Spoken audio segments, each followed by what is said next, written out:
mga kabondang, another day, another bagyo na naman tayo at mag-vlog tayo ngayon. Titignan natin kung ano na salanta ng bagyong Bulinesis. Ano ang pangalan yun? Bulinesis. Mag-vlog ako at papakita ko sa inyo kung ano nangyari dito sa ilog namin.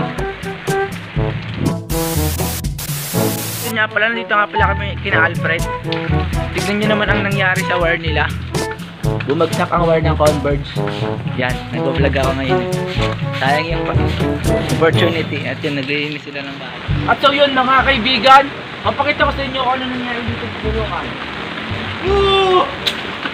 Kaibigan po, Tekbe, hagis ang naka-helmet. Naka-helmet siya, guys. Madulas. Nag-flash away, nag-flash floods. Tignan nyo naman yung ilaw, pangin mailan yung kami. Nakita nyo naman yung mga kaibigan. Ayon sa aking pagkakatumbang, ang mga punong to ay tinanim nung nakarang taon lang. At ngayon naputol sila dahil at bagyong Olosus. Ulosis ba yan? Ano ba yan? Olosus. Kolyosis. Ang mga puno ng ng sampalok at situmpahan. Kolyosis yun rin. Kita nyo, ganito nangyari sa bagyo. Kung may bagyo dito, ganito nangyari. Maraming bubong ang lumipad sa di ating inaasahang lugar. Kaya mga kaibigan, sakit nyo naman yung tubig dyan. Pag pumunta kayo dyan, para kayong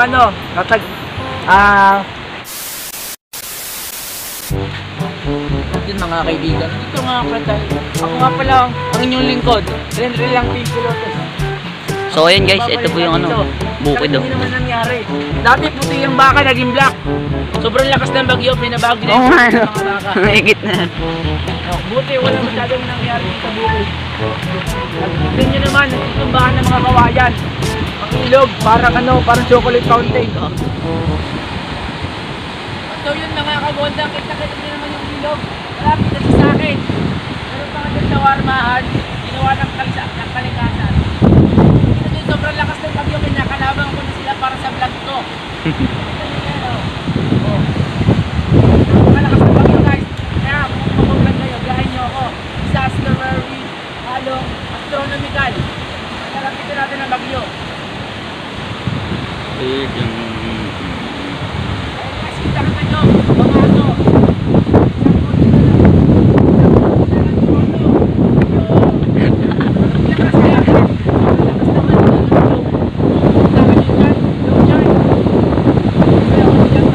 Okay. Yung nga pala mga kaibigan, kita-kita nyo, kinakalabang ko ang bagyo. Sobrang lakas ng hangin pero gusto malakas ako. Yun guys, ang bagyong Bulinesis ay di namin inaasahan babagsak sa Samang Palay Proper Bulacan.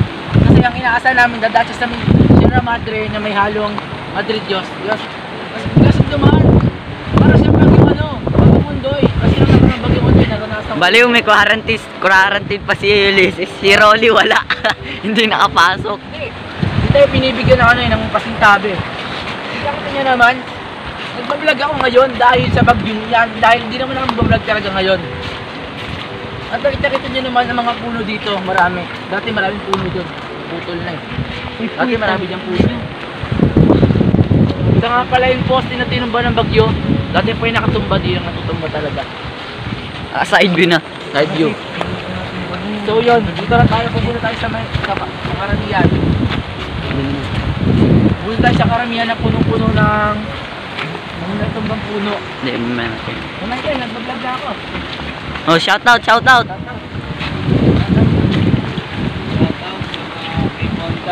Kay Bondang. Subscriber. Uy, naanin pa yung karamihan dyan guys, dati may lumilitaw na baboy. Yung mga lumulutang na baboy, tas mga bola. Ewan ko ngayon, wala na ito eh. Daming puno na tumbaw kasi dati pa yun eh. 2001. A few moments later. At so yun guys, ito nga pala yung natumba ng bagyong Bulinesis. Hindi ko lang kung ang pangalan ng basta alam ko. Ay ulit. Kita nyo naman ang baboyan na dating baboyan, naging siraan kasi binagyo eh. Lahat naman ng binabagyo diba nasisira. Yan, kita nyo naman, pupunta sa mga ibang lugar dito na salanta ng bagyong Bulinesis. So guys, natanggal yung mga niya. Yung mga braso, yung mga braso. Mga kabondang, karamihan ng puno dito sa may Sitio Sulukan ay natumba dahil sa bagyong Bulinesis. Pero, di kagandahan ng pagtumba nila, may tumutubong halaman. Tayo nakita ng ganyan pagtumba. O, tignan nyo to. Natumba. May halaman. Panis. Bukotan. Pwede ka magtago dyan, no, pag may gera. Ayan guys. Maramihin talaga dito na natumba, nag-disaster. Ganun ito. Hindi po siya po yung mahinit. Dahil na sa bahay mo. Tira. Mawa ka naman. Lumundag. Oh, sige. Uy, hindi na ulit. Ganyan. Shoutout sa'yo, pusa. Shout out. Mayaman na tayo. Ito, kala ko ba pinapaupahan mo to, pusa? Ah, diyan titira ngayon? Yan siya nakatira dati. Okay, Bondang isang bahay na mga natong sa lansa ng Bagyong Olesius.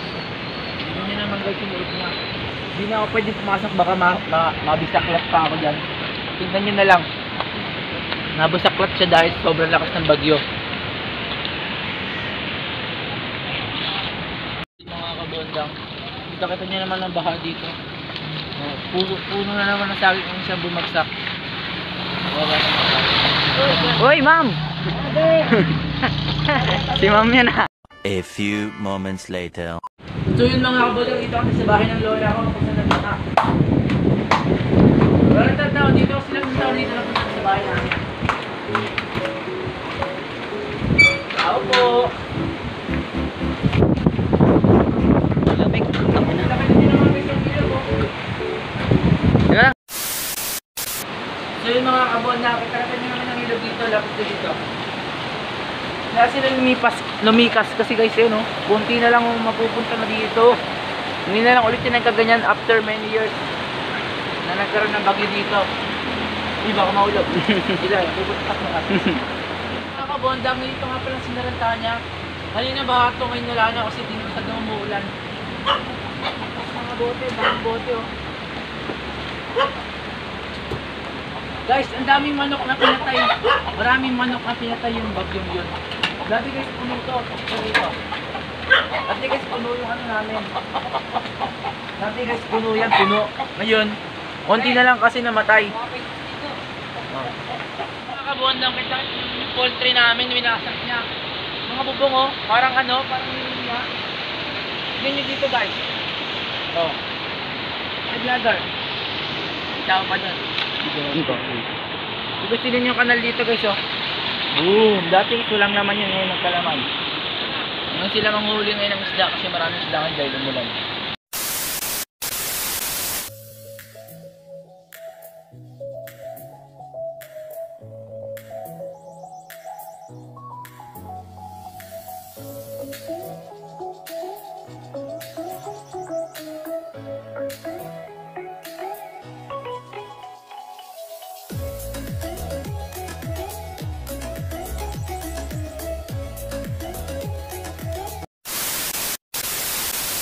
So yun mga kabondang, pauwi na nga kami.